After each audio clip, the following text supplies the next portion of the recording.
The following is a presentation of the Nerd Complex Podcast Network.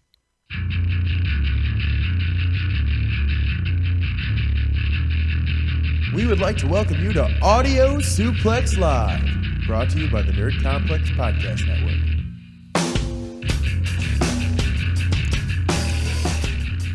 Hello, everybody. Hello, Mr. Corey. How are you, buddy? It's time once again for everybody. Are you playing Superstars right now? I'm just getting my loot. I told you right before the air. No Superstars on the show.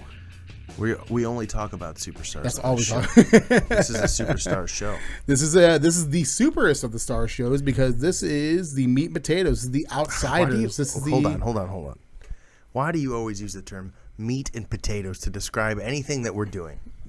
It describes like when you get down to the core, to the brass tacks, to like the actual like all these metaphors, and I don't think you know what half of them mean. No, not at all. Not even remotely. The brass tacks. What does that have to do with meat and potatoes? I don't know. Exactly, and neither do I. That's why I'm so confused.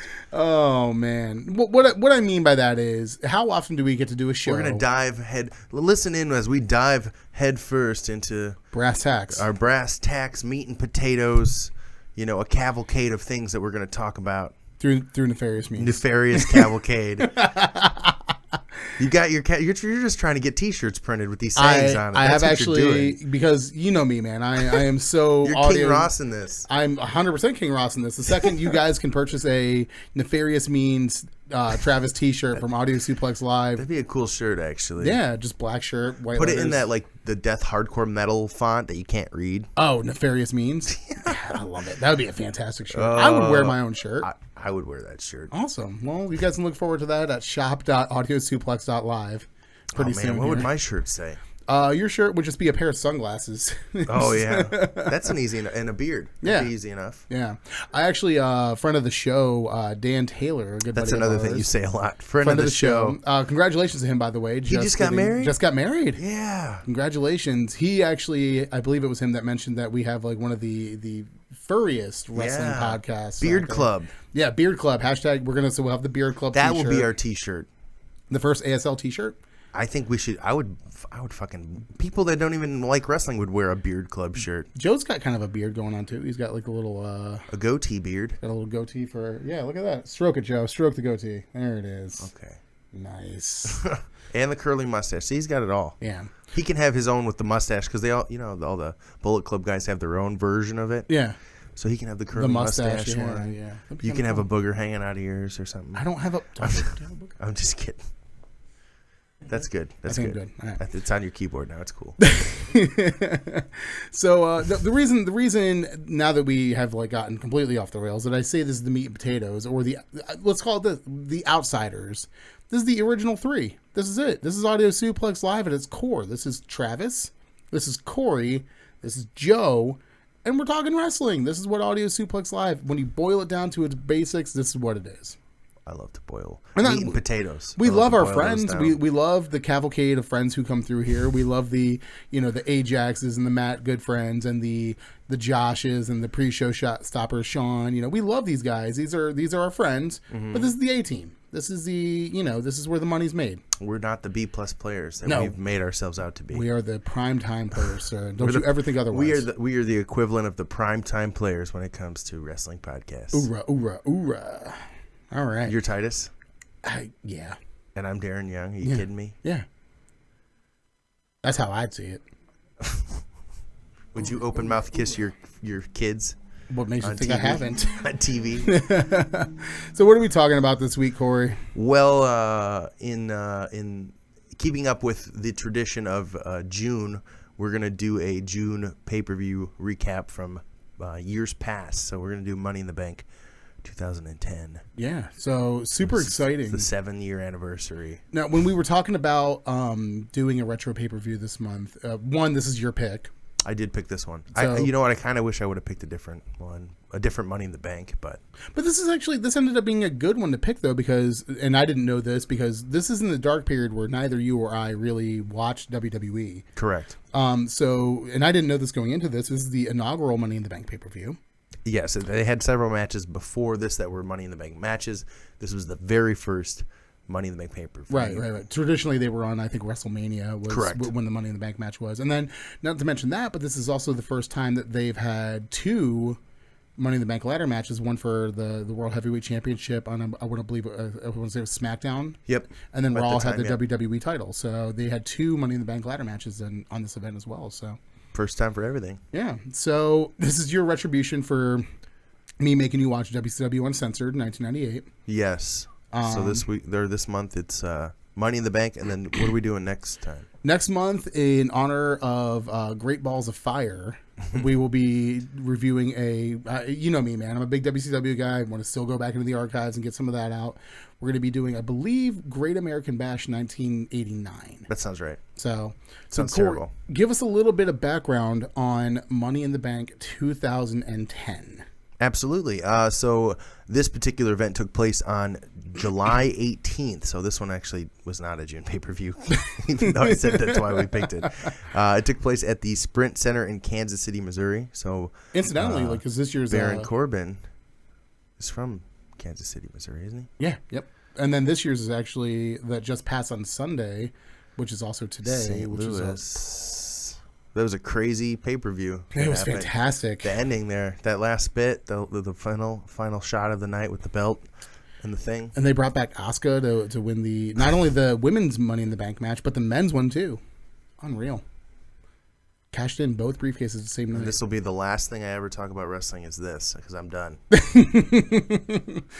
Oh goodness. So yeah. Jesus H. Christ. So Kansas City, Missouri. How many were in attendance? 8,000 people. I thought you were going to say 8.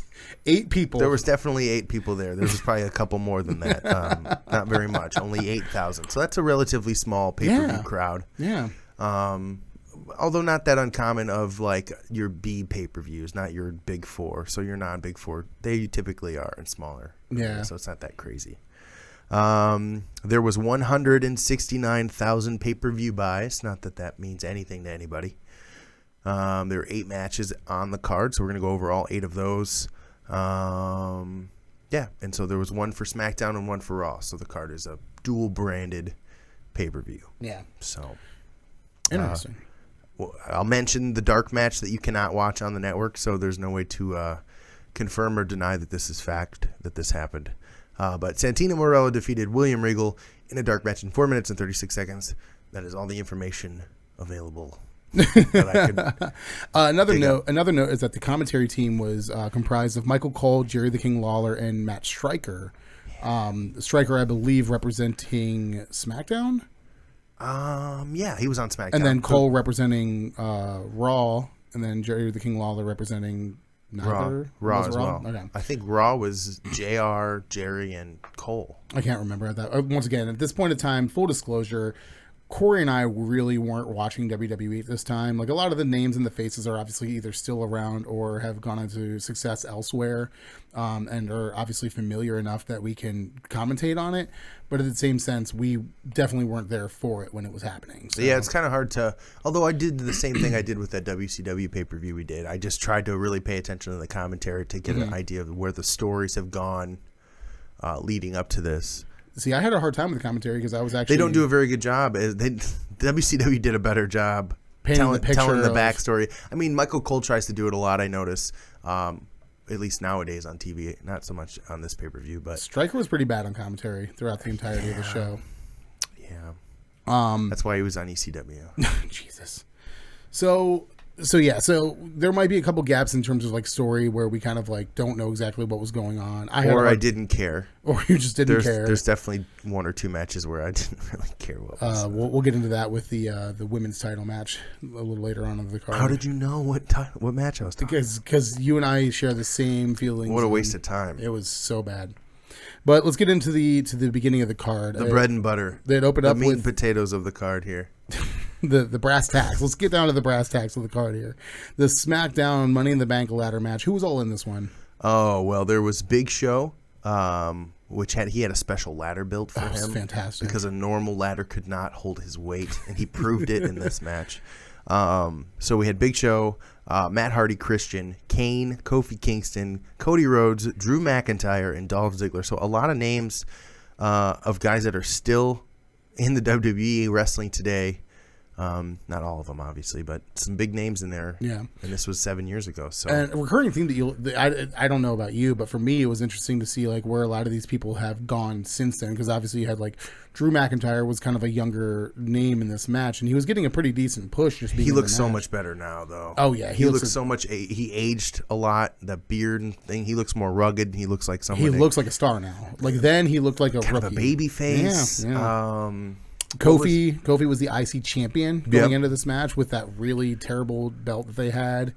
Yeah. At the time. Oh man, I can't remember where they hailing from. South Africa. I Yeah, think? yeah, East Africa, I believe it was. No, I think they said East Africa. That's not even a country. Well, it was somewhere in East Africa though, because. Oh, so he's not from Jamaica because he was Jamaican, and then he was African, and now he's like what? Where's he from? Like Massachusetts or something? Oz. He's from somewhere that Parts unknown. I don't know. So, yeah. Any more comments on these contestants? Ziggler. This is curious bit of commentary when he was coming out. They, I believe it was Striker Go asked what his relationship with if his relationship with Vicky Guerrero is going to play into this match at all. Right. It doesn't.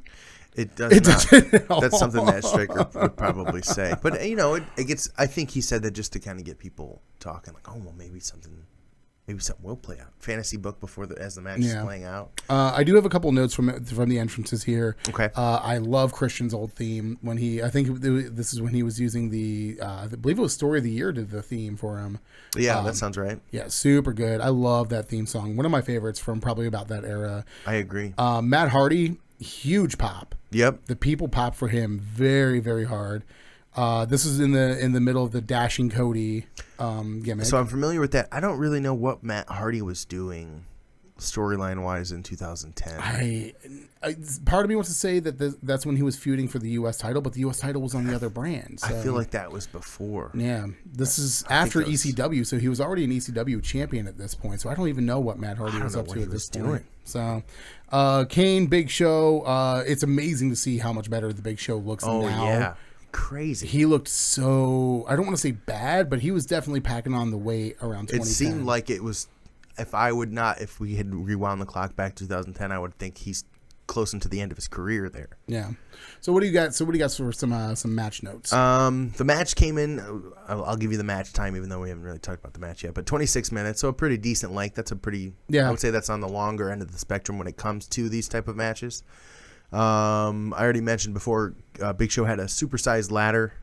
So at one point he has a regular ladder and he puts his foot on it. Oh yeah, and it breaks, and then he breaks another one off with his hand, and the commentary team goes crazy like he's too big. That was it was a funny spot to me. I like that a lot. That was perfectly fine with that.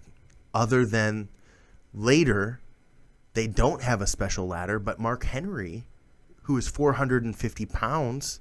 Just 50 pounds lighter than Big Show, is in the match, and we'll talk about that later. But which is funny because in that match they do talk about whether or not Mark Henry would use the same ladder that the Big Show had from earlier, and they don't. He doesn't. They should have. That would have been a funny little callback to like the previous match. But I can't wait to talk about that. Yeah. Let's see here. At one point, Kofi Kingston does a boom drop off the ladder onto McIntyre through the announce table. Through that table? Yeah. And he destroys him, like full weight on his head on the edge of the table. Like McIntyre's donezo. And McIntyre has a kind of a bigger spot later in the match where he's involved in where you think he might actually win. And I'm surprised he was able to do it because that hit that he took looks so brutal. Yeah, that was a really rough spot to watch. I mean, even like Kofi's landing himself, like he kind of lands on like his tailbone a little bit on like, the edge of the table. These matches, man, some of the spots are so painful looking. Oh yeah, like there's no way it didn't hurt. Actually, the next ladder match, I have a comment about someone getting hurt too. But you had a clip?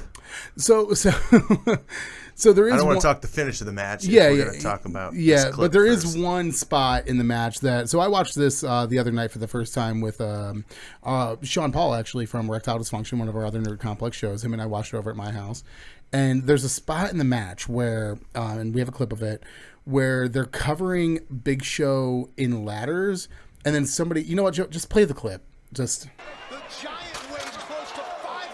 This is fantastic. So they're just covering Big Show in ladders. Solid steel ladders. Out of nowhere, this baby ladder.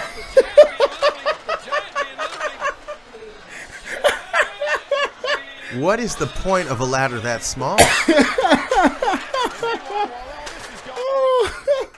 I don't get it.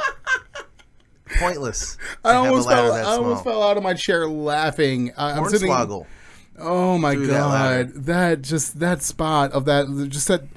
I think it's because it came in from off camera and just like out of nowhere, just like this tiny ladder comes flying across the screen. I almost fell out of my chair laughing. It was so funny to me. And Did then you rewind it and rewatch it? I did. And then when I made that clip earlier, when I edited that together, I watched that probably about 5 times as well. And then afterwards, I was going to leave this in, but I decided to keep it out. Miz takes the tiny ladder and starts hitting the other ladders with it. Fantastic. Was it Miz? No, it wasn't Miz. It was Christian? Christian, I believe it was. So fantastic, though. Christian and Cody were over there. Yeah. One thing I wanted to point out, and I know you're a big stickler on this. Yeah. Cody Rhodes. His knee pads? No knee pads. It makes me cringe. It bothered the hell out of me. This is the first time, and I was thinking of you the entire time. His legs are so scrawny. He has so scrawny legs. Like if you have strong muscular legs like Pete Dunne, or like a where your knees don't look like they're frail little, I don't know, chicken bones. Yeah. I don't know. It just bothers me. He looks like a little kid. I don't know. This is the first time I've noticed somebody not wearing knee pads, and it actually bothered me. And Ric Flair doesn't wear knee pads. It's disgusting. Unreal. It makes me sick. Unreal. I don't know why. That's another Corey shirt right there. That's the hashtag knee pads. Hashtag knee pads. Yeah. The end of the match sees Kane performing a choke slam off the ladder on Drew McIntyre, and he retrieves the briefcase to win the match. So McIntyre was up there. He was reaching for it. I can't remember what his nickname was at this time, like the Chosen One or something. Oh, like yeah, that. yeah. He was kind of like in position to be like almost like how people perceive Roman now, to kind of be like the... They should have had him win the match. See, I would have gone, not knowing the booking at this time and not knowing really what the storylines were. I think there's a couple. Kofi would have been a good choice to win this match. He's never won it. He's been in so many of those matches. Yeah. Cody would have been a good one. Christian would have been another one. I think Christian would have been all right. I think Matt Hardy would have probably been my second choice. Ziggler probably would have been all right. I think Ziggler won the next year. So. Yeah, yeah. So and he had that infamous cash in on Alberto Del Rio, and they did the face heel flop. They switched from heel to face. It was the night after Mania. Beautiful. Yeah, it was great. Probably my favorite cash in of all time. It's probably one of my favorites. I like Seth Rollins best. Oh yeah, you're probably right. That was just like that's one for the ages. Yeah. So Meltzer, Dave Meltzer, maybe you've heard of him. He's pretty big business when it comes to wrestling. He actually rated this particular match 4 stars out of 5. At this time, Not bad. At this time, it was out of 5 stars. Okay. Well, I mean, it still technically is out of 5 stars, even though there are 6 and 6.25 star matches that now exist. He should have just said 5 stars plus 5 stars plus. I guess, man. I don't know. Okay, so this was a 4-star match, so not too bad. Agreeable. It was a good way to start the show. Got the crowd popped. It was pretty decent. I would say, obviously, the second match, which we'll get to, the talent in the match is a little bit higher quality. Yeah. In my opinion, at least. Before we get to the next match, there was a backstage interview segment with Josh Matthews and Sheamus. Mm-hmm. And I did make a note of this because there's 2 things. One, Sheamus has actually gotten infinitely better on the microphone since then. Oh, yeah. It almost felt like it was super scripted. It felt like, and he's uncomfortable, not really in his character. He was still fairly new at this point. Yeah, yeah. And then also, I do not miss Josh Matthews at all. Then don't watch TNA. Josh Matthews just kind of he's to me he's the definition of X-Pac heat. See, I think he's got that type of heat. I didn't mind him because he was on Tough Enough, and I actually rooted for him. Did you watch Tough Enough? Yeah, the very first one. Yeah, I can't remember who I rooted for. So but I don't think it was Josh Matthews. I was rooting for him. He was a really small guy, so he really wasn't going to win. But he was pretty decent in the ring, and obviously my favorite would be John Morrison won. Yeah, yeah. Did he win Money in the first Tough? No, Maven won. Maven won, but Morrison was. Yeah, he was the one that ended up going somewhere with with his Tough. Which he actually pops up later in the show. Oh my god, I love him. He's great. Okay, so yeah, that's all I have to say about that, and we talked about the midsection. So, match number 2, or technically number 3 of the night, the championship, the Divas Championship. Right. Which saw champion Alicia Fox. That's a name I'm familiar with, who was defending against Eve Torres. See, I don't know a whole lot about Eve Torres, and once again, forgive us guys if you were a big fan of WWE at this time. We just weren't there. Yeah, I mean, I knew who she was. I think she posed for Playboy. Oh, if I'm not mistaken, I could be wrong. But yeah, so this match was not very long. Alicia Fox won with her scissors kick. And retained her title in 5 minutes and 52 seconds. I've got a couple of notes here on this match. One, it's funny because all my notes tend to be like of more atmospheric things, not necessarily the in-ring action. Yeah. Fox's entrance theme is like a really shitty cover of Nelly's "Hot in Here," and it bothered me to no end. It literally just sounds like the karaoke version of "Hot in Here." I'll have to go back and re-listen to it's that. It's really, really, really bad. Another interesting note here. This is kind of like at the twilight of Jerry the King Lawler's creepy uncle shtick that he had carried for basically the entirety of his commentary career up until like when they went PG. The whole time he was on Raw. Yeah. So, and what's funny, we noticed that he made an offhand comment in the match. So we actually restarted the match and timed it out from the first bell to how long it takes him to make the following comment. So at 1 minute and 0.25 seconds into the match, Jerry the King Lawler goes, "I like a diva with a high IQ and a low neckline." Unbelievable. This is like, and just knowing how far it's come now with the women's revolution and the women's wrestling division and stuff like that, it's just like so insane to kind of see how back then they could get away. And this is only 7 years ago. They could have comments like that. And it used to be really bad in like the late 90s or 2000s. And that's why I'm saying like this, that was only the real only comment where I was kind of like cringe and I was like, really, like that's your commentary on this.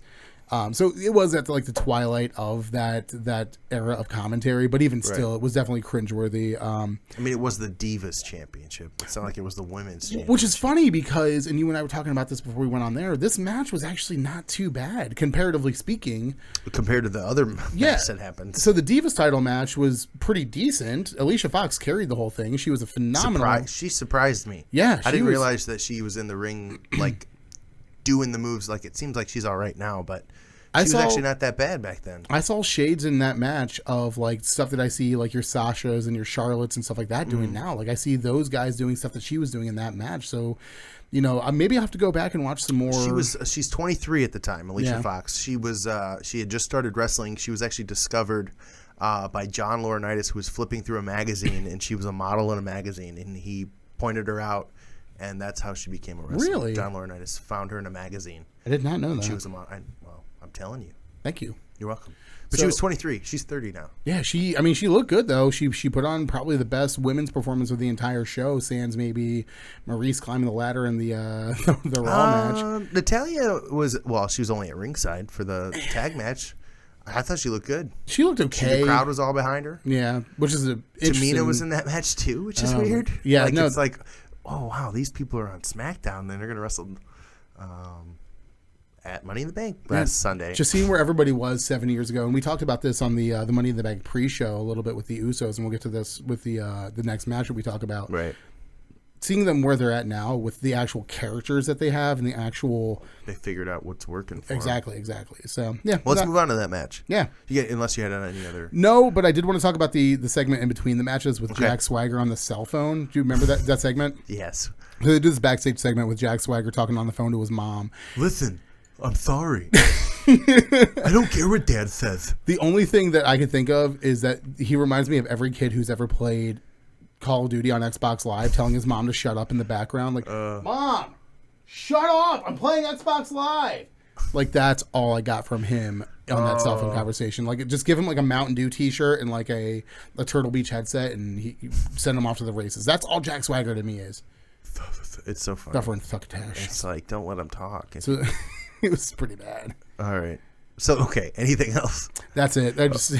So we have the next match is the champions, the Hart Dynasty, which is David Hart Smith and Tyson Kidd. Rest in peace. With Natalia. No, he's not dead. Tyson Kidd's not dead. No, he just doesn't wrestle anymore. And they wrestled the Usos, Jimmy Uso and Jay Uso, when the announcer, he's like, Jimmy and Jay Uso. And I was expecting him to say the Usos, but he just said Uso. I don't know. And they had Tamina with them, which I didn't know that Tamina was with them. I think I kind of knew, but I was surprised to see Tamina there 7 years ago. Mm-hmm. Because she's not very memorable. Yeah, the Usos only debuted, I want to say, a few months earlier in May.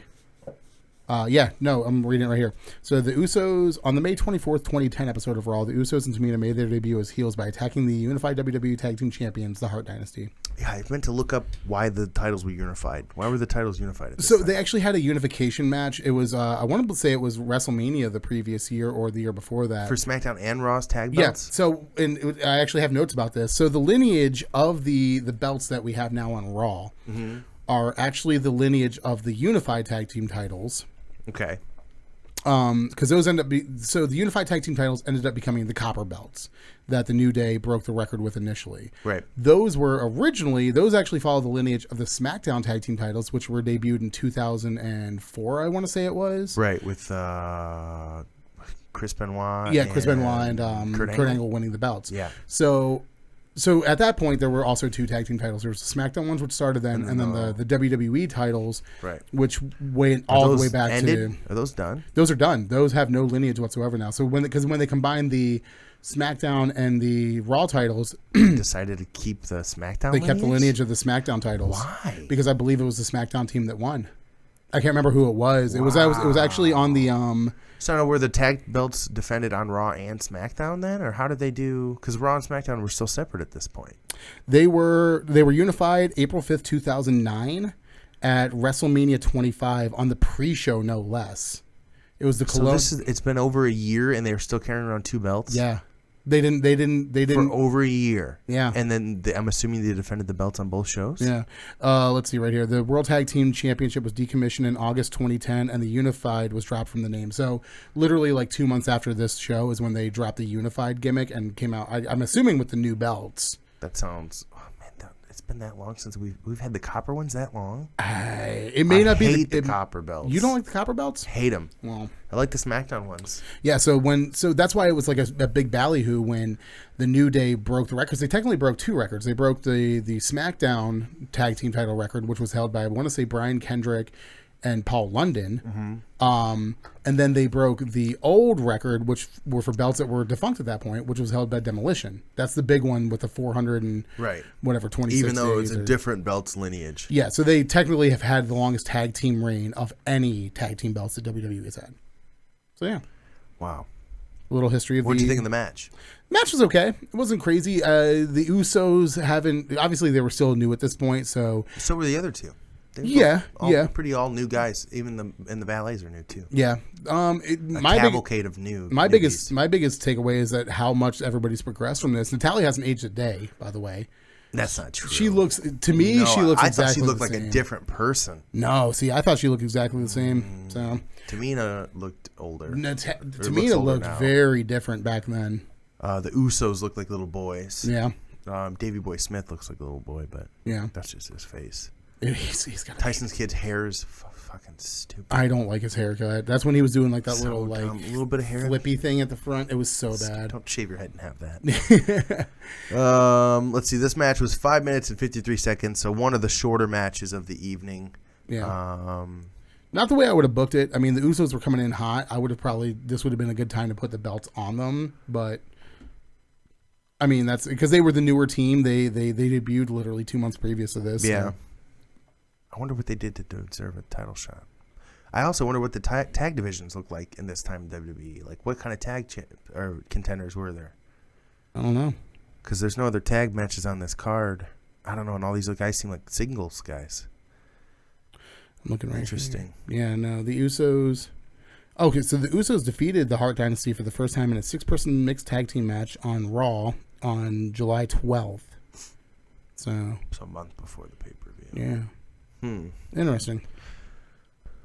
All right. Well, that's all my notes. I didn't really have too much to say about this. The match ended in submission. The sharpshooter was applied to Jimmy by David Hart Smith. Applied the sharpshooter. Interesting note about that too with the Usos is they had one wearing longer tights and Yeah, one in wearing- shorts or Yeah, whatever. so that was a way to differentiate the. They didn't have the face paint yet. Nope. This is pre-face paint Usos. This is curly-haired Tamina. Yeah. This is apparently, according to Corey, different-looking Natalia. I think she looks like a different person. Yeah. I think. So what's the next match on the card? We have a championship match. Rey Mysterio taking on Jack Swagger for the World Heavyweight Championship. The build-up to this match was Jack Swagger really messed up Mysterio's ankle. He's been locking in that ankle lock. Yeah. The go-home show before the pay-per-view, he locked it in. They had a big video package about it. Yeah. Which the video package got me invested in the match. Yeah, they did a good job with this particular match. They always do. They always do. Yeah. But then the actual match happened, and then I was completely sucked back out. Yeah. The match I didn't think was that bad. I don't think it was that bad. For my limited experiences with Jack Swagger, I'm just not a big Jack Swagger guy. If he didn't talk, I didn't mind him with Cesaro. Yeah. He had someone to talk for him. Yeah. I just don't like the way he talks. But this match was 10 minutes and 43 seconds long. There's just the two main events of this show, the two title matches of this show. Dave Meltzer rated this match. What do you give it? 4 stars. Really? Dave gave this match 4 stars. Really? He did. Yeah, different time. Man. I wonder if he added in what happened after the match. I'm sure that probably plays into consideration. At least a little bit. Yeah. But technically the second match would be a whole new match. At this time, I was so uninvested in Rey Mysterio as well. I agreed. I've never been a big Mysterio guy. I mean, back when he was on Smackdown, like when they first brought him on, he was hot. But this late, he's getting older. I mean, he's believable as a champion. He's a good wrestler. It made a good story at the beginning of it, but like, I don't know. My love affair with Rey Mysterio kind of died at this point. So, the match was it a roll up? No. So what happened was Swagger went for the ankle lock. Rey Mysterio with a callback to that famous Eddie Guerrero boot spot. Correct. I want to say it was a roll up. I can't remember. I think he was gonna go do the 619. So he rolled the thing off. He threw him on the ropes. So Swagger's there like he's gonna do the 619. He doesn't do the 619. He runs up to him and gives him a Hurricane Rana and then rolls him up like that. That's what it was. So he like flipped him over and then hooked his leg 1, 2, 3. This match and the other title match really kind of struck a chord with me in just displaying how talent poor they were in the main event picture for both shows. Like it was just, and that's not a slight to Sheamus or Jack Swagger or anything like that. Obviously, Rey Mysterio at that point in time, even him to a certain degree, I wouldn't say he was like of the caliber of main event talent that we have. We're spoiled now, man. We have if you look at the roster on both shows, quality, even at the bottom of the card, it's quality. Yeah. So like, it's kind of hard to go back to these shows and watch it and say like, oh, like Sheamus was in the title picture and like firmly in the title picture, not like he was flirting around with it. He was like the heel for Raw. Like, right. It's kind of hard to watch, man. So. This is the first time in the history of Money in the Bank that someone is cashing in their contract the same night. Kane comes out. Well, I guess to preface that, Kane comes out to save Rey Mysterio. Yeah, post-match. Because Swagger is attacking him after. Kane comes out and beats up Swagger and takes him backstage. Rey's music hits again. He's celebrating. And then Kane's pyro hits. And he comes out and he cashes in. First time ever in the same night. And he defeats Rey Mysterio in 54 seconds. Kind of curious that they had Kane come out as like a face, and then cash in. No, I don't know if there was like a character take with Kane at this point. Okay, so what was happening at this time was Undertaker was written off TV. He was in a vegetative state. He was like in a coma, so he isn't talking. Blah blah blah. They were trying to figure out. Kane was trying to figure out who did it, and his biggest suspect at that time was Jack Swagger. So if you listen to commentary, that's the only reason I know that, because he came out and I think Michael Cole or somebody was like, he still thinks that possibly he's the one that did this to The Undertaker. Right. So that's how they excused him helping Rey Mysterio. Kane came out, won the belt. I think we do shortly find out after this that Kane is the one that put Undertaker into that coma, and that begins their last feud, I think, that they ever had against each other. But so that's Kane turned heel there, I'm supposing. And then he, shortly after this, revealed that he's the one that did that to Taker. It was just kind of funny to me to see him come out, save Rey Mysterio, As a face. go back to the back, 45 seconds later. and then come right back out with the pyro and everything and cash in. It was just like, that's a lot of wasted motion, man. Just bring the briefcase with you the first time. I mean, I think they wanted to trick the crowd. Because I think what maybe would have happened, so Kane came out, maybe people were thinking, oh crap, he's going to cash it in right now. He attacks Jack Swagger, and then they leave, and they're like, oh, never mind, it's not going to happen. And then it happens. You're like, oh, like a double. You got me twice.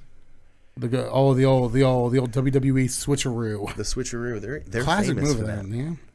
So we're then treated to a backstage segment with Edge and Chris Jericho, basically hyping up the Raw Money in the Bank later on. I feel like the things Jericho is saying is the things that he says at every Money in the Bank. That is literally, that was my note. He it was says like the same promo every time. So Money in the Bank 2016, all that they talked about was how Chris Jericho created the Money in the Bank match. Right. Money in the Bank 2010, all they talked about was Chris Turns Jericho. out everyone he's in, that's what they talk about. And like this year, man. so this year they were typing up Ziggler like he's the only one that's ever been in a Money in the Bank ladder match. Everyone else is new to this, so he's the dark horse. You know, he's got the experience. I feel like every guy is tagged with something. Yeah. And they have to just lay it out for you. And it happens to be the same thing for Jericho. He's the man who created Money in the Bank. I'm sure they say the same thing for Edge, too. It's just been a long time since we've watched the pay-per-view. He's the ultimate opportunist. Yeah, exactly. Because he won that first one. Yeah, yeah. That was super funny to me. It was a good little segment. And then it was followed by an absolute kick to the groin in terms of in-ring. My last note on this match is this is the worst match of the night. Oh no! We have my last note on this is mercifully short match is mercifully short. We have champion Layla being accompanied by Michelle McCool. Well, hold on, that's co-champion. Co-champion Layla being accompanied by Michelle McCool, defending against Kelly. She has Tiffany at ringside. For I don't know who women's, Tiffany is. I didn't know who she was either. So because I don't even think they say her name when they come out to the ring, so I had to look that up. Mm-hmm. Singles match for the women's championship. Worst match of the night. 3 minutes 53 seconds. About 2 minutes and 53 seconds too long. The match ended with Kelly attempting a sunset flip on Layla, who countered it into a roll up. That's it.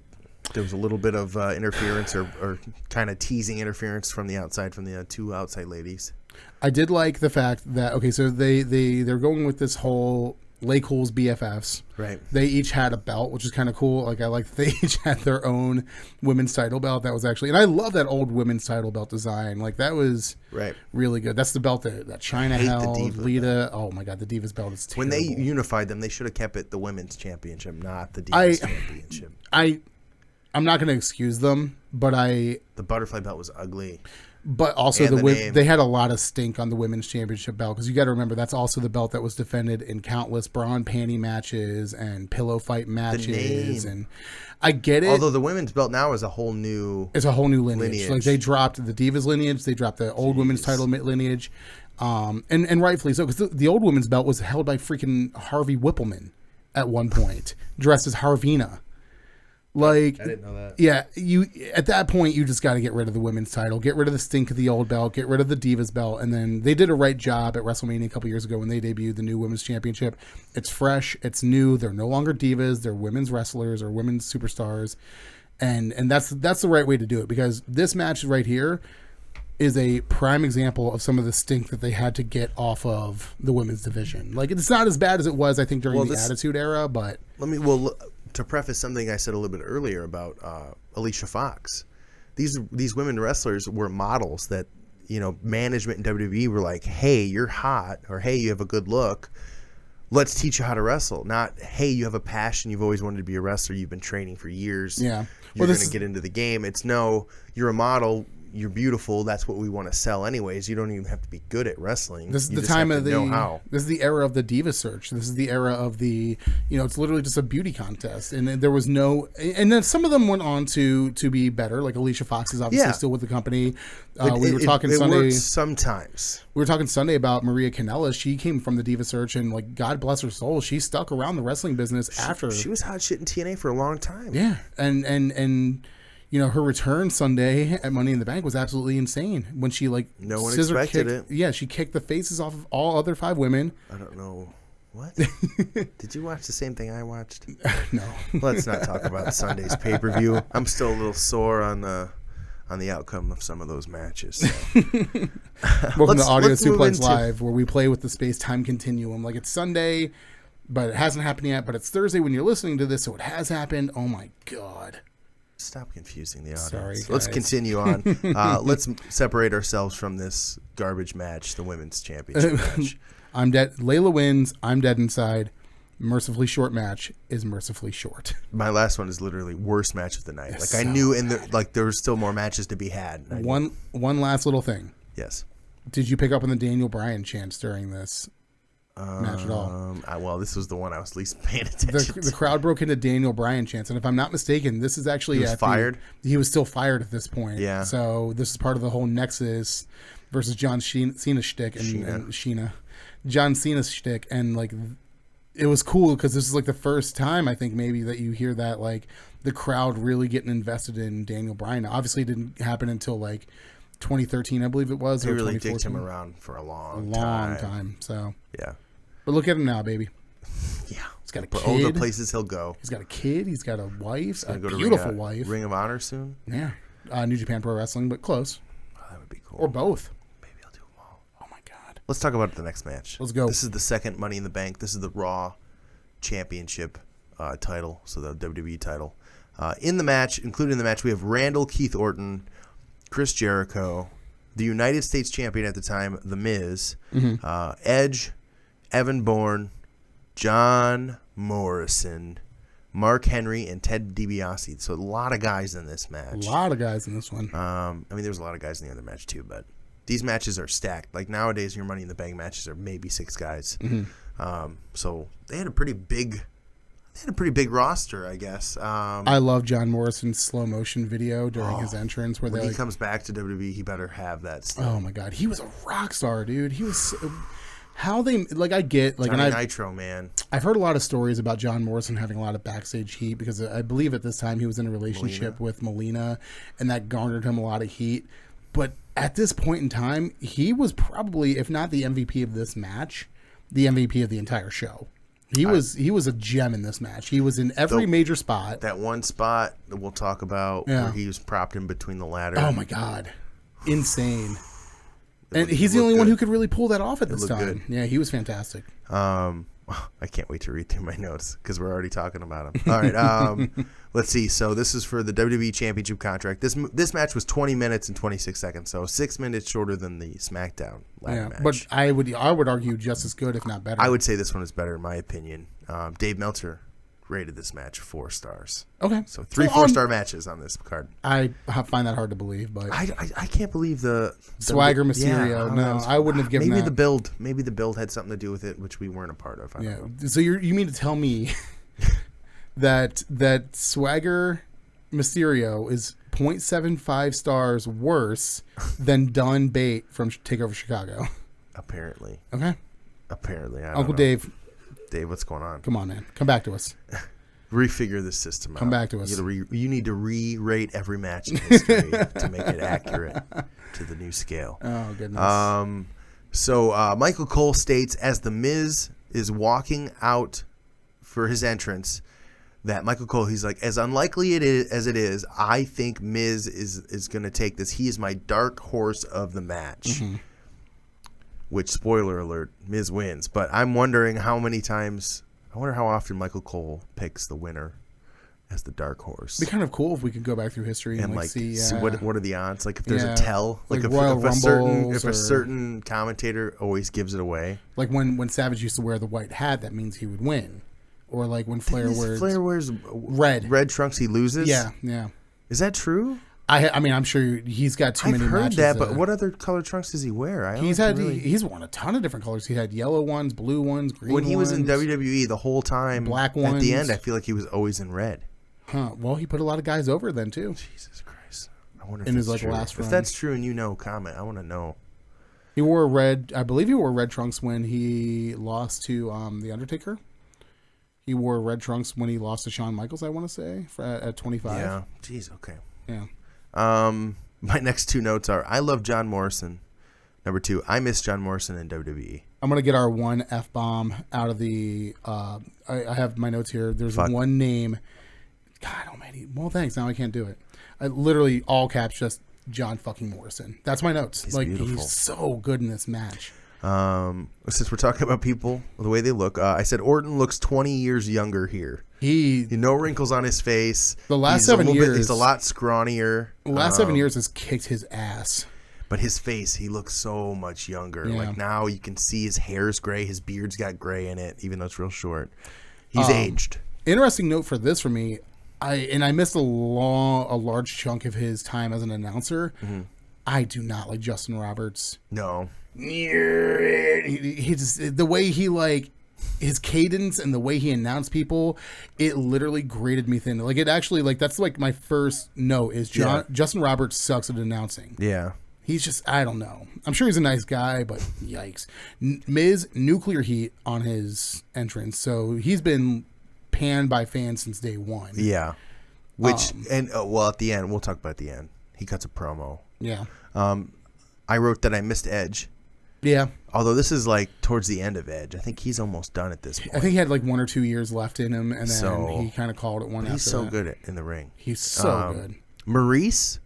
Coming out with Ted DiBiase. I was so confused. I was like, what is happening? Why is Maurice with Ted DiBiase? Which is super funny because they do a lot. I think this is even before Miz and Maurice were a thing. Right. I would assume. In real life. Yeah. So it always was funny to me in this match when you would have shots where they were both in the same shot. I'm like, oh God, if only you guys knew. If you only knew to be married. Oh my God. Love. And in an angle with a guy in a bear suit. Let's see here. Do you have any? I don't really have any notes too much about the beginning of the match. Nothing crazy. Let's see here. Maurice interferes. She comes in and tries to climb the ladder for Ted DiBiase for some reason. Super funny spot to me. And then they made you think John Morrison was going to do a move to her off the ladder. He ended up just grabbing her and setting her down and telling her to get out of the ring. Yeah. There's a spot where Morrison, Edge, Jericho, and Orton are on 2 different ladders, and they're both going for the briefcases at the same time. And then Mark Henry does the parting of the Red Sea. That looked super rough. That looked really bad. Yeah. Let's see here. There's a point where John Morrison is draped in between the ladder. So he's laying halfway up, and they put another ladder through the middle. And they drop it down. It was on Edge and I want to say it was Ted DiBiase. Edge and Miz. Edge and Miz. I have it written here. They hit him over and over in the stomach, which looked brutal. Yeah. Insane. Yeah. Morrison was in pretty much every insane spot in this match. Yeah. He's probably the only guy who could do all of them. Yeah, he was the spot where they had the upside down ladder, and he was like, I was like, what the hell is he doing wasting all that time setting it up? And it's for later when they have every guy in the match climb for the briefcase except for Mark Henry all at the same time. Mm-hmm. The spot where I believe it's Morrison takes the ladder from the outside and rides it into the ladder. Yes. Oh yes. My God. Yes. And it lands and it catches perfectly.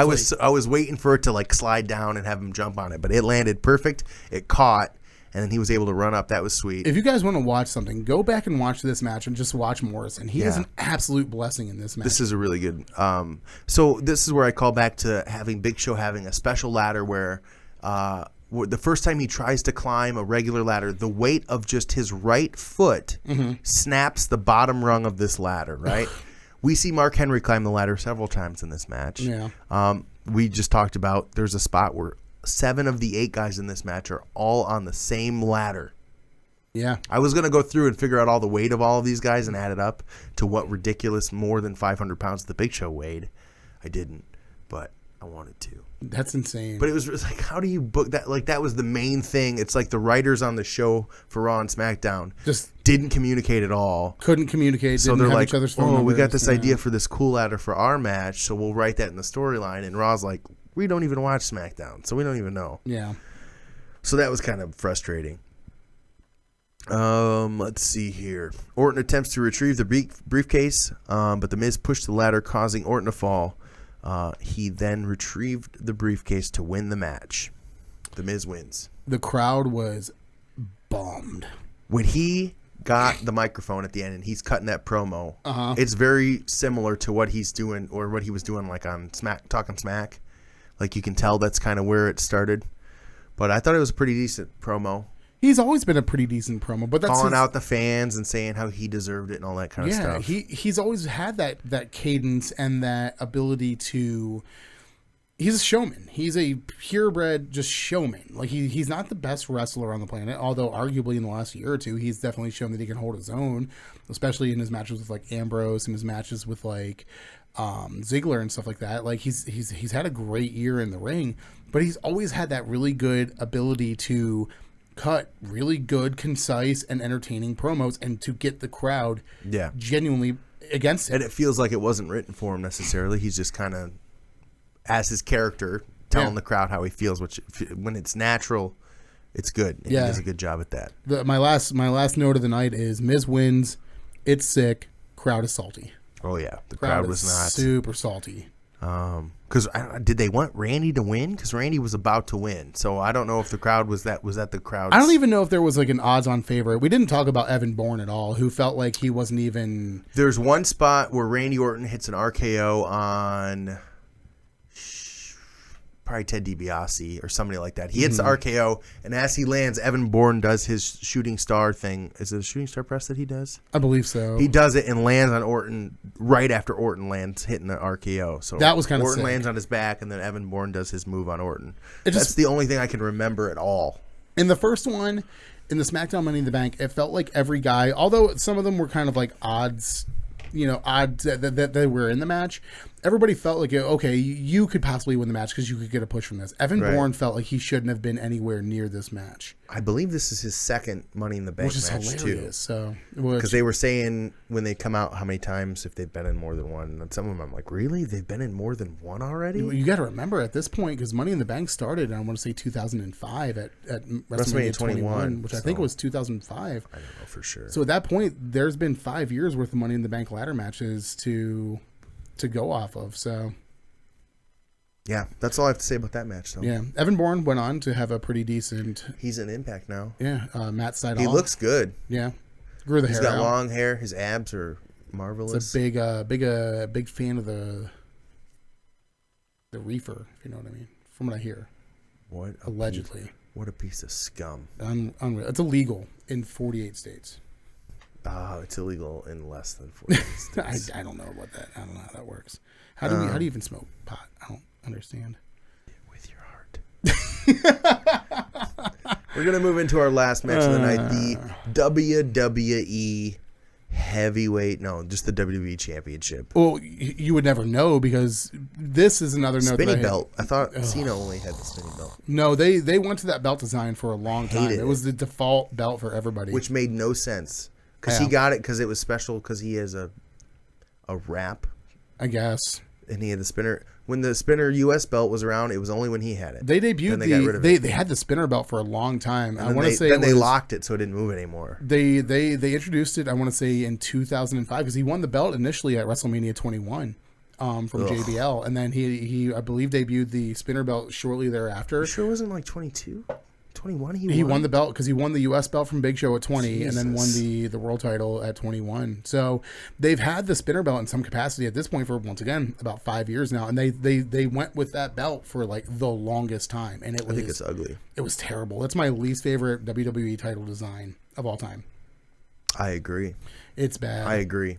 But WWE title. Curiously, you'll never get me to say a bad thing about Big Gold, which at this time was the World Heavyweight Championship. I like that belt a lot. It's my favorite belt of all time. I would get that one. But again, with that one, like sometimes they called it the World Heavyweight Championship, sometimes they called it the World Championship, and then same thing now with the WWE title. Sometimes it's the WWE Championship, sometimes it's the WWE World Heavyweight Championship. The belt says World Heavyweight Championship. They are to announce it as the WWE Championship. Yeah.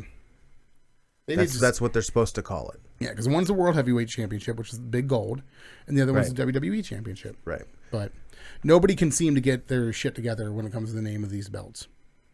Which makes no sense. Yeah. How is it that hard to just have a name for it? Just don't call it a belt. Just just make sure whatever you do, you don't call it a belt. It's a championship title. Yikes. Anyway, so main this event is a cage time. match. Yes. Champion Sheamus versus non-champion Juan Cena. Never heard of him. Popular. I think he's from Mexico. That would make could sense. be Juan from Cena. Puerto Rico. It makes sense, right?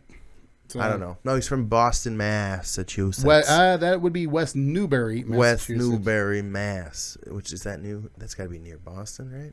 It's a very small state, so I guess technically everything's near Cambridge Boston. is right there. Yeah. West Newbury, I believe, is a little bit closer to Providence, Rhode Island. Probably the next closest big city. If I'm not mistaken, I could be wrong. I've never been to Massachusetts. I have. It's a beautiful state. If I want to go, I'm a Boston fan. Yeah, you are a Red Sox fan. I am. You're a Celtics fan too? No. You don't really like shooty hoops, do you? No. Although I don't really. I don't have a favorite basketball team. Yeah. Who's your? You have like 6 football teams. You have like 6 one. NFL teams. The Jaguars. You're Jacksonville Jaguars fans. I'm first. by proxy because my favorite football player of all time, Mark Brunell, was traded to the Redskins, so I became a Redskins fan. So that's my NFC team. My AFC team is the Jags and the Washington Redskins. That's it. You've had like 4 other teams. That I have not. Those are the only 2 I like. I wear a Lions shirt sometimes. Oh, that's what. Because they're local, and I bought that for they were in the playoffs. Oh God, like 2009. You hear this, people? 2009. Bandwagon. I bought it because I went to a party that they were watching the game. So I was like, you know what? I was at Meijer. It was like $10. I was like, I'll buy a Lions shirt to wear to the party. Bandwagon fan. I've been to more Lions games than any of the other teams. Actually, I want to say. I don't know why we're talking about football. Are we including preseason games? Go Blue, Michigan Wolverines. Get out of my face. Are you an Ohio State fan? Yes, you know this. I didn't know this. You know this. You don't talk about it. It is known. You don't talk about it. Well, I'm a bigger NFL guy than I am college football anyway. So am I, but Go Birds. Let's go. Fly. Carson Wentz coming for that ring, baby. Can. All right. If Jersey had a good football team, would you like them? They do have a football team. Good They're not football good. team. They're not good. No, I would not. Okay, let's get on to this match. Cage match for the championship. Woo! What did Pretty standard match. What did Meltz give this match? He did not rate this match. Really? He did not rate this match. Interesting. So he found time to rate Swagger and it wasn't a Mysterio cheesy ending match, I guess. This match did have a really stupid. One of my notes is, am I watching WCW? Kinda. Yeah. Very, very. Just when the Nexus comes out. Yeah. And at the end. And it's a cage match because we watched that freaking cage match on the last pay-per-view we did a review of. What is it? Every and I was pay-per-view, like, what the fuck is this? What's happening? Every pay-per-view we review retro, there's a cage match for the main event so far. We're 2 for 2. Well, the next one isn't. I'm going to look up the card for that. Keep talking. Okay. I would hope not. That's pretty early to have a cage match. They've been around for a while. Not as regular as they are now.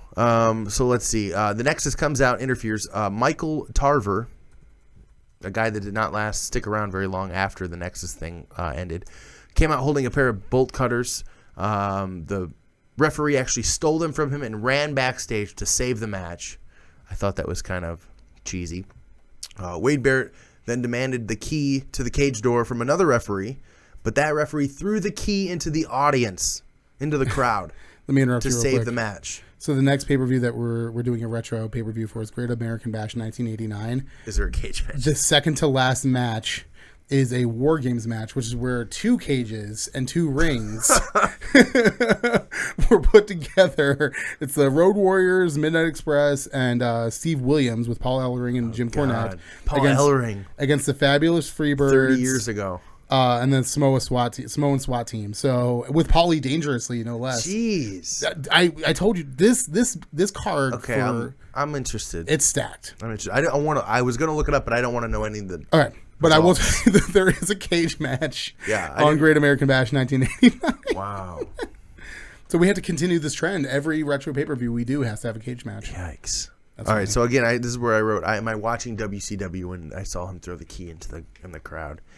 Cena locks in the STF. I wouldn't say he locks it in. He applies gently, gingerly applies the STF. While the referee took a bump when Cena pushed Sheamus into the ref. Took a bump. Cena as you do, or gingerly applies the STF, the STFU, which I don't think he called it back then, but no, I think it was just still the STF at that point. So yeah, he locks it in. Sheamus taps. The announcer's like, he won. Wait a minute. No, the ref's down. Blah, blah, blah. And this is where the Nexus start climbing on the cage. Which is funny because, like, Cena starts climbing out. And, like, they send, I believe it was Tarver was the first one to go up and try to, like, stop Cena from climbing out, and it was just one of them. Justin Gabriel ended up being the one who distracted Cena. Why don't they all just go stop him from coming out of the? They were also trying to attack Sheamus too, which I didn't understand. Sheamus had heat with him as well, so it's like it was funny because the build up to the match, like. So like you just wanted to make him end the match inside the ring? I guess I don't know. Because Sheamus had to, I don't know, he hit somebody who was coming up after him, and then Sheamus ended up climbing over the top and retaining the belt and hitting the floor before Cena, who was also trying to escape. And then Cena beat the crap out of all the Nexus guys. Which is, I think this is the early onset of the Nexus inevitably just looking dumb. Against Cena. Yeah. And Cena can take them all down no matter, Super Cena. Yeah, this is like the I think this is. I mean, I'm sure a lot of fans already dislike Cena at this time, but this particular storyline might be the as beginning it continued. Definitely was the downfall of Cena to at least the hardcore wrestling fans. So this show led into SummerSlam, which I believe. Give me 1 second here. Had the 7-on-7 Nexus versus Team Cena match, and this is the infamous SummerSlam match where Super Cena overcomes the odds and eliminates Gabriel and Wade Barrett to win the match by himself after like a 3-1 or 2-1 deficit. And we have mentioned this before. With him losing the curse. The SummerSlam Cena curse. The SummerSlam Cena curse. So we have SummerSlam. He has to lose this year's SummerSlam match. 2011, he lost to CM Punk clean. I'm looking him up right now. SummerSlam 2012. We went over this already, but yeah, it's just he fun lost to talk to about. CM Punk and Big Show in a triple threat. 2013, he lost to Daniel Bryan clean with Triple H as special guest referee. SummerSlam 2014, I believe that was the year that he put over Brock Lesnar. That was the year that Brock Lesnar came out and murdered He put John over Cena. Brock Lesnar. Yeah. He needed it. Young Lesnar. hot, upcoming Brock Lesnar. Some recently signed superstar. Kevin, what am I doing? SummerSlam 2015. John Cena put over Seth Rollins. Yeah. 16 was, I believe, AJ Styles. So this year will mark the 7th SummerSlam since 2010. And the rumor is that he's supposed to be putting over one. I mean, it's probably just coincidence. But a lot of people think that he's putting over a different one person per year for 7 years to make up for the 7 that he buried in the infamous Nexus SummerSlam. Yeah, so the big thing, my biggest Too bad he's not putting over any of those 7 guys that were in that match. Well, half of them are. Well, was Dan Bryan in back by then? No, because he wasn't. Well, in the SummerSlam match, yes, but he actually came back and was part of Team Cena. Oh, okay. Because he got hired back and decided, you know what, I'm going to be on Team Cena because reasons. You guys are dumb. Because Cena's going to beat you. He was the only smart one to pick the other side. He picked the winning team. Pick the side that has all the people that have been here for 10 years and aren't going anywhere. I'm going to go back and look and see who was on that SummerSlam match because that was, let's see here. How many of them are still in the company? Heath Slater, 7 Wade Barrett. Okay, let me see if I can come up with them. Okay, so name all 7 members of the Team Nexus. Go. Wade Barrett. Yes. Heath Slater. Whatever. Whoa. Yes. Yeah, he was. I saw him. Tarver. Whatever, the guy with the bolt cutters. Justin Gabriel. Yep. Whatever Rhino was being called. You mean Ryback? Ryback, that's right. Skip Sheffield. Yeah. Husky Harris? Nope. He wasn't around. Nope, we got 2 more. You already mentioned one in this match right here. And I mentioned one? Yep, Justin Gabriel. I already said Justin Gabriel. No, you didn't. Not this time. So there's only one more? Yep. And he's still with the WWE. Shoot. David Otunga? Nope. Oh, okay. I don't know. Oh, actually, yeah, he was. Yep, that's all 7. Darren Young, Michael Tarver, Skip Sheffield, David Otunga, Heath Slater, Justin Gabriel, and Wade Barrett. Team Cena. So I got them all with one mistake. Was John Morrison, R-Truth, Bret Hart, Chris Jericho, Edge, and Daniel Bryan. Who eliminated Bret Hart? Bret Hart was disqualified for hitting Sheffield with a steel chair. Yeah, because he wasn't going to take a fucking 12 minutes in hit or wow. move. Unreal. Well, that does it for our review of Money in the Bank. Yeah. Thanks for listening. I know we kind of got off topic there at the end, but that's what's fun about these shows. These ones let us kind of. Hopefully, it wasn't anything that you guys disliked. Yeah, we let the hair down. It was a good show, Joe. Yeah. Joe, what would you give this show as a post-show grade? Hey. Joe gives it 2 thumbs up, guys. So also, I wanted to say, so we've already planned out a couple pay-per-views so far. Yes. That we're going to do. Yes. Bash at the Beach 89. correct. One Night Stand 2006 is going to be after that. If you guys have any recommendations of really good pay-per-views or maybe even really, really bad pay-per-views, hopefully not really, really bad ones, but if you have any really good ones that maybe aren't regularly talked about, we would love your input, and maybe we'll do that in a future review. Or just don't say anything, and I'll continue to make Corey watch WCW pay-per-views until the recommend cows come something home. that's not WCW or ECW or NWA. I don't want any of that garbage. The only caveat is that it probably should be on the network because that's really the only way we have to watch it. I thought we said that we had the New Japan thing, and No, not yet. Although we should watch Wrestle Kingdom like 9 or something like that. That would be really cool. oh, do they speak English or not? There's English commentary for it. I guess maybe I can So next week, next Thursday, 1 week from today, from when you're listening to this, Robert Lopez, Northwest Ohio Wrestling. He will be joining us here in the Nerd Complex studio. Live in person?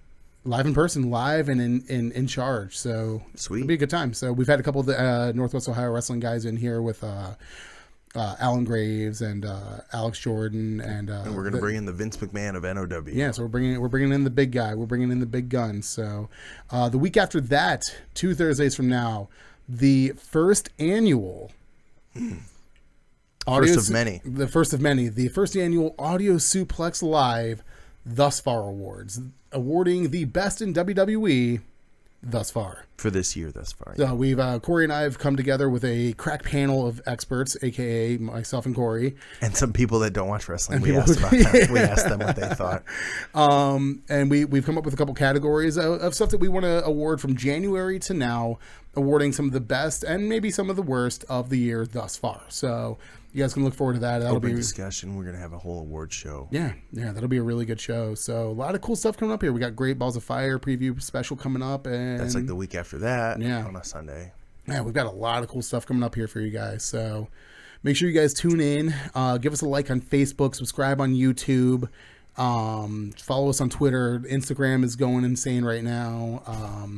Got a lot of good stuff going on. You guys can catch a lot of good Audio Suplex Live family quality content Sometimes. delivered straight to your computer or We are the mobile bar. device. I don't go to bars. Yes, you do. So for Heel Corey For Travis Moore. and for the producer with the most, Joe Kucher, we're going to get out of here. Have a good week, guys. We'll see you soon.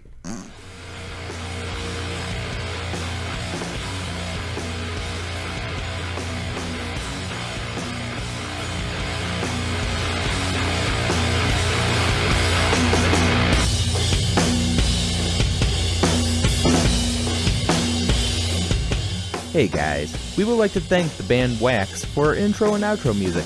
You can check them out at waxoh.bandcamp.com. You have been listening to the Nerd Complex Podcast Network.